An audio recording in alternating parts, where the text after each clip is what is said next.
Tornano le cicogne in Riva Bianca.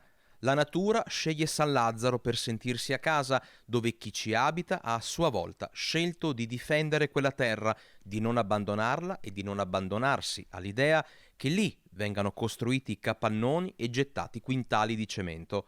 La denuncia dei residenti che avevamo raccolto 2 settimane fa era chiara. Quest'anno con questo problema di questi capannoni, come possiamo notare tutti quanti, non è stato seminato. In questo periodo dovremmo già avere il grano già alto almeno un 25-30 cm. Alle nostre spalle dovrebbe essere già stato fatto l'aratura e la semina del mais. Grano da crescere, i campi da dare, guardare ogni giorno se piove o c'è il sole. E San Lazzaro ha scelto di restare al sole nonostante le ombre sul suo futuro persistano e la pioggia rischi di essere acida per le decisioni della politica.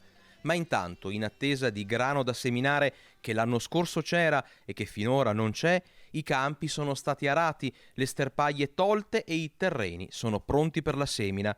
San Lazzaro guarda al futuro perché vuole farlo e può farlo, visto che al momento non c'è nessun capannone a coprire la visuale di chi spera che cicogne, ibis, fiori e piante possano continuare a scegliere Riva Bianca e Rambolina per sentirsi a casa.